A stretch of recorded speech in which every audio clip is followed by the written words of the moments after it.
হযরত উমর পড়ে গেলেন। পড়ার আগে পেছন দিকে আব্দুর রহমান ইবনে আওফকে ধরে ইমামতির জায়গায় দিয়ে দিলেন। নামাজ চালু, নামাজ বন্ধ হয়নি। আমিরুল মুমিনিন মাটিতে পড়ে গেছে। রক্ত যেন গল গল গল গল গল গল গল গল করে স্খলন হচ্ছে, রক্ত বের হয়ে চলে যাচ্ছে। শরীরটা ধীরে ধীরে ধীরে ধীরে শিথিল হচ্ছে। কেউ বলছে পানি আন, কেউ বলছে দুধ আন। বন্ধুরে, জীবনের হিসাবটা এই জায়গায় মিলাতে পারবেন না। যখন উমারকে দুধ খাওয়ানো হচ্ছে, ওই দুধটা পেটে যেছে না, এই ক্ষত জায়গা দিয়ে বের হয়ে চলে যাচ্ছে। ওই অবস্থায় উমার পৃথিবী ছাড়ার সময় হয়ে গেছে। উমারের বেটা আব্দুল্লাহ ধরে এসেছে, আব্বাজান কি হয়েছে কি হয়েছে? গোটা মদিনাতে হইচই মেতে গেছে। উমারকে মেরে দিয়েছে, উমারকে শহীদ করে দিয়েছে। বন্ধু, হে যুবকের দল, ওরে আমার বেটার দল, আমার বেটার বয়সে যারা রয়েছে তোমরা, তোমাদের পাগুলো ধরে বলছি, একবার উমারের কথাটা এই সময় শোনেন। আর মাত্র ক মিনিট দুনিয়াতে থাকবে। এরকম ঘোর হয়ে পড়ে আছে, বসে থাকার ক্ষমতা নাই। এরই মধ্যে একটা সাহাবী ইচ্ছাকৃত নয়, ইচ্ছা করে নয়, ভুলে তার একটা কাজ হয়ে গেছে। হটপটি করে এসে বলছে, আহা আহা হা, কি হয়ে গেল গো, কি হয়ে গেল গো? ও খেয়াল করে নাই ওর লুঙ্গিটা টাকুনো নিচে চলে গেছে। আর ওই অবস্থায় বলছে, কি হলো কি হলো? উমার ওই অবস্থায় কি ভাষা বলছেন, ও আল্লাহর গোলাম, ওরে রসুলের উম্মত, আমি উমার মরে গেলে ইসলামের কিছু ক্ষতি হবে না। কেমন অঙ্ক দিছে দেখেন, আমি মরে গেলে ইসলামের কিছুই ক্ষতি হবে না। তুমি রসুলের সুন্নতটাকে বাঁচাও, এটা যদি মরে যায় ইসলামের বিরাট ক্ষতি হয়ে যাবে। যতগুলো যুবক আছেন একবার পায়ের গোড়ালির নিচেটা তাকান, হাত দুটো ধরে বলছি। উমার ওই অবস্থায় বলছে মরবে। তারা জিন্দেগিকে কিভাবে হিসাব করেছে দেখেন। মরবে তো বলছে, বেটা তুই লুঙ্গিটা তোল, আমি মরলাম তা কি হলো? একটা মানুষ মরলো তো তোর এত কিসের হুতাশ আছে? কিন্তু রসুলের সুন্নত মারিস না। আজকে পশ্চিমবঙ্গ রণক্ষেত্র হবে।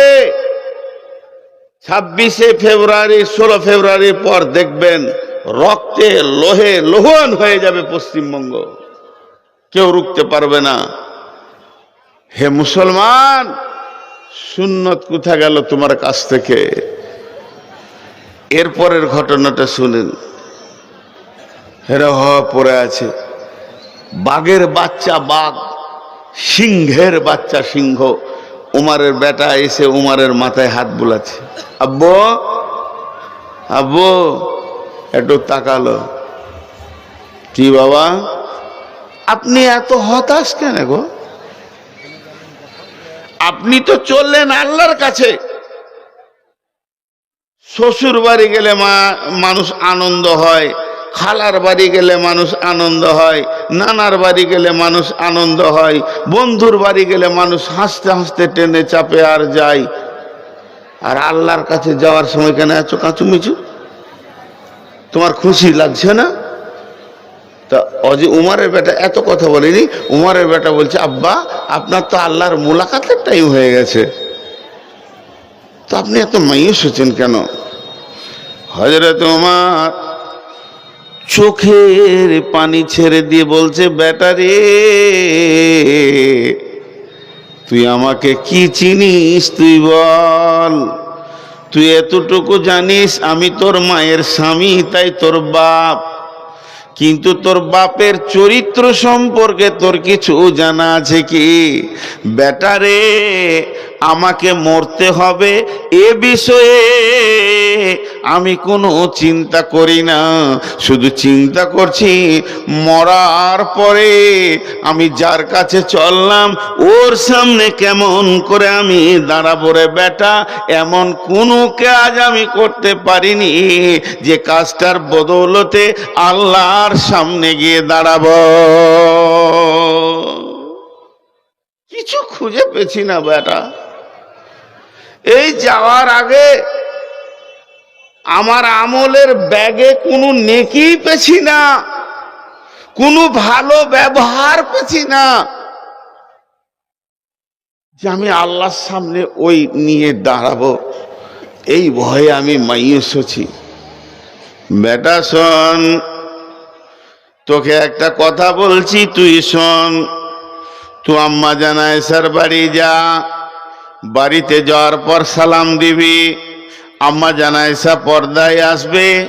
আম্মা জান আয়েশাকে তুই বলবি আব্বা আপনার কাছে পাঠালো আর আপনাকে সালাম দিয়েছে, আপনার কাছে একটা আরজি রেখেছে। আমার আব্বা চায় সে তার দুই বন্ধুর সঙ্গে কিয়ামত পর্যন্ত এই মাটিতে শুয়ে থাকবে এক জায়গাতে। তার মানে ওই ঘরটা হলো আম্মা জান আয়েশার, ওই রুমটা হলো আম্মা জান আয়েশার, যেটা বিশ্বনবী আম্মা জান আয়েশাকে দিয়েছিলেন। সেই হুজরার ভিতরে আল্লাহর নবীকে প্রথম শোয়ানো হয়েছে। ওটা তো ওর নিজের স্বামী, তারপরে আবু বকর শুয়েছে। এটা তো আয়েশার বাপ, ঠিক আছে, কিন্তু আমি তো তার কেউ নয়। তবে জিজ্ঞেস করবি ওই পাশে কি আমাকে থাকার জায়গা দেবে নাকি? আম্মা জান আয়েশা একটু ভেবে বললেন, রে উমরের বেটা আব্দুল্লাহ, তোমার আব্বার ইসলামে অনেক ত্যাগ আছে, অনেক কোরবানি আছে, অতএব ওকে এখানে শোয়ার হক আছে। তোমার আব্বাকে গিয়ে বলে দাও গা। ফিরে এসে বলছে, আব্বা আলহামদুলিল্লাহ পড়েন, আপনি যে প্রস্তাবটা দিয়েছিলেন এটা প্রত্যাখ্যান করা হয়নি, বরং কবুল করে নিয়েছেন। আপনার শোয়ার জায়গা হলো নবী আর আবু বকর, আপনার দুই বন্ধুর পাশে থাকবেন। হাজি ভাই একটু ভেবেছি নিজের জীবন দিয়ে। অঙ্ক আমরা করি, আমাদের কলম চলছে আর গাদা গাদা গাদা গাদা খাতা শেষ হয়ে গেছে। আমাদের কলম বন্ধ নাই, আমাদের অঙ্ক বন্ধ নাই। আমাদের অঙ্ক কেমন চলে? চায়ের দোকানে বসে গেছি, লোকের ভুল দেখছি খালি। ও আর কি ছিল? চোর, লুটে পুটে করলো। ও তো মাতাল, ও সুদারু, ও সুদ খায়, ও জুয়া খেলে, ও লুচ্চা। সারা দুনিয়ার হিসাব করছি, নিজের দিকে একবার তাকিয়ে দেখছি না যে আমি কি করছি। চায়ের দোকানে একবার বসে গেলে গোটা দুনিয়ার লোককেও খালি ভুলই দেখছে, ভুলই দেখছে, ভুলই দেখছে। আমার একটা প্রশ্নের উত্তর দেন। আমি বলিনি যে আপনি গুনাহ করেন, কিন্তু আমার প্রশ্নের উত্তর দেন। এতটি লোক বসে আছেন, আপনি জুতাটা সোজা আমার মুখের বরাবর ছুঁড়ে দিবেন আর আমি ওটা ফুল বলে কুড়িলে চুমা খাবো। বেল বাটনে প্রেস। আমি চুরি করলাম তো তোর বাপের কি? উত্তর দেন, এটা কি আছে? আমি মদ খেলাম তো তুই কি করবি? তোর কি হয়েছে বল? এটা উত্তর দিতে পারবেন? এইটার উত্তর যদি আপনি দিতে পারেন তো সারা জীবন আপনাকে আমি গুরু গ্রহণ করব। আল্লাহ তোকে উত্তর দিতে বলেনি, না কোরআনে না হাদিসে। মাতালের হিসাব লেখা তুই। আমি একটা পাকা মাতাল, সেরাসিনের 1 নম্বর মাতাল। সকালে 2 বোতল, দুপুরে 2 বোতল, বিকালে 2 বোতল না খাইলে আমার চলে না। আমি লুচ্চা, প্রতিদিন মেয়ে ছেলে চেঞ্জ করি, আমি লুচ্চা। তোর কি? এটা উত্তর দেন। দিতে পারবে না। তোর যদি কি হয়, কতটা হবে জানিস? এই লুচ্চার পাটা ধরতে পাবি, তাছাড়া তোর কিছুই নাই। তোকে হাদিস কোরআন ওইটুকু বলেছে, লুচ্চা দেখবি, মাতাল দেখবি, পা ধরকাতে বলগা ভাই ছেড়ে দে। তবলিগ করার আছে, তুই আমার আলোচনা করে কি করে নিবি? কমাতে পারবি নাকি না বাড়াতে পারবি? কেন এত সাহসিলে আমি বলছি? আমার জান্নাতটা যার হাতে, আমার জাহান্নামটা যার হাতে। যে চাবি খুলে দিলে আমি জান্নাতে যেতে পাবো, যে চাবি বন্ধ করে দিলে জান্নাত বন্ধ হয়ে যাবে। যার চাবিতে আমি জাহান্নাম যাব, যার চাবিতে আমি জান্নাত যাব। আমার জীবনের যে মালিক সে আল্লাহ বলছে, গোলাম রে, হলো অনেক করেছিস তুই, এবার একবার রমজান মাসে তওবা কর, অঝর নয়নে কান, আমি মাফ করে দিব। যার হাতে আমার জান সে মাফ করার জন্য রেডি আছে, তোর মুখের কথায় আমি ভয় খাবো?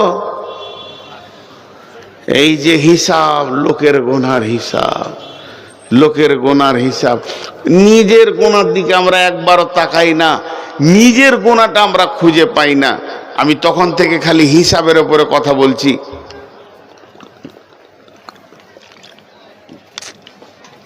আল্লাহর রাস্তা দিচ্ছি। আর একটা সাহাবীর ঘটনা আপনাদের সামনে বলবো, ফের ওই আয়াতে যাই। বিসমিল্লাহির রহমানির রহিম। ওয়াস সামাই ওয়াত তারিক ওয়া মা আদরাকা মাত তারিক النجم الثاقب إن كل نفس لما عليها حافظ فلينظر الإنسان مما خلق من ماء دافق। আমি এক ধার থেকে তর্জমা করছি না, শুধু সার অংশটা ধরিয়ে দিছি। আল্লাহ নক্ষত্রের তারার কসম করছে। আর কোন তারা? প্রজ্বলিত তারা। তুমি জানো কি সেই জিনিসটা কি? তরিকটা কি? আন-নাজমু সাকিব। ওইটা এমন একটা জিনিস, উজ্জ্বল তারা, সে রাতে আসে, রাতে চলে যায়। গোটা সৌরজগতে কোটি কোটি তারা আছে, তারা রাতে আসে, রাতে চলে যায়। সূর্য ওঠার সময় তাদেরকে আর দেখা যায় না। এতগুলো কথা বলার পর আল্লাহ বলছেন, ইন কুল্লু নাফসিন লাম্মা আলাইহা হাফিজ। এটা আবার মানুষের কথা বলতে লাগলো কেন? আল্লাহ তো চলে গেছিল আসমানের ওপরে, তিনি আসমানের কথা বললেন, তিনি গ্যালাক্সির কথা বললেন, তিনি তারা কথা বললেন, তিনি ছায়াপথের কথা বললেন, তিনি বিলাকল্ডের কথা বললেন। এতগুলো কথা বলার পর হঠাৎ মানুষের কথা কেন বলতে লাগলেন? হাজি ভাই, পৃথিবীতে মানুষ আছে 850 কোটি। আর একবার, পৃথিবীতে এখন মানুষ আছে 850 কোটি। আর একবার বলছি, পৃথিবীতে মানুষ আছে 850 কোটি। আর আসমানে তারা আছে কত কোটি? কোটি কোটি কোটি কোটি কোটি কোটি কোটি, তার কোনো হিসাব নেই। শুধু গ্যালাক্সির ভিতরে আছে 15 কোটি। আর পৃথিবীটা কত বড়? এই পৃথিবীর 13 লক্ষ পৃথিবী লাগবে তবে সূর্য হবে। আর একটা সূর্য কত বড়? ওই রকম 2 কোটি 5 কোটি সূর্য লাগবে তবে একটা তারা হবে, জুলজুল করছে। তারার ভিতরে আবার গ্রহ আছে, ব্ল্যাক হোল আছে, গহ্বর অন্ধকার। এগুলোর কথা বলতে গেলে অনেক টাইম লাগবে কোরআনের আয়াত দিয়ে। মানে একটা খাল আছে, এমনি গুলটি ফেললে 1 2 3, তার ওই যে ছেলেরা গুলি খেলে, এরকম একটা খাল আছে, ওই খালে 4000 গুলি ধরছে, বড় খাল। তা বলছে এমন খাল সৌরজগতে আছে যে ওই রকম তারা 200-400 কোটিকে খেলবে ও, লে মজা। আর একটা ঝড় সাইক্লোন চলছে, ওপরে বাবা বাবা পাপা পাপা পাপা করে ঘুরছে। ঘন্টায় 40,000 কিলোমিটার চলছে, 40,000 কিলোমিটার। ওই সাইক্লোনটা পৃথিবীতে আসতে হবে না, খালি একটু টার্চ যদি রেখে যায় গোটা পৃথিবীটা আটার মতো গুঁড়া হবে, আটার মতো। পা পা পা করে ঘুরছে, আল্লাহকে ঘোরাচ্ছে, ওপরেই ঘোরাচ্ছে। এর সঙ্গে টাচ করেনি, করে দিলে মানুষ তো দূরের কথাই, পাহাড়গুলো আটা হয়ে যাবে। ঘন্টায় 40 কিলোমিটার গতিতে ঘুরছে। এত কথা আল্লাহ বললেন কেন? আল্লাহ বলতে চাইছেন, মানুষ রে, তুই তো একটা 3.5 হাত মানুষ, তোর খুব বেশি যদি হাইট হয় 5 ফুট 6 ফুট, খুব যদি বেশি ওজন হয় 1 কুইন্টাল বা 1.5 কুইন্টাল, এত ছোট মানুষ। কিন্তু দেখ, সূর্য নিজের পথে চলছে, ওকে আমি যে পথ দিয়েছি সেই পথে চলছে। চাঁদকে আমি যে পথ দিয়েছি সেই পথে চলছে। তারাগুলোকে যে পথ দিয়েছি সেই পথে চলছে। ওই ঝড়টা যদি পৃথিবীতে আসে তোদেরকে মেরে দেবে, কিন্তু এত বড় ঝড়, তারপর ওকে একটা রাস্তা দিয়েছি, ওই পথে চলছে। এই রকম কোটি কোটি বিলিয়ন মিলিয়ন গুণ বড় নক্ষত্রগুলো নিজের পথে চলছে, কেউ কখনো পথ হারা হয়ে যায় না। হতভাগা মানুষ রে, তোদেরকে আমি একটা পথ দিলাম, এই পথটা বাদ দিয়ে তুই বেপথে চলছিস।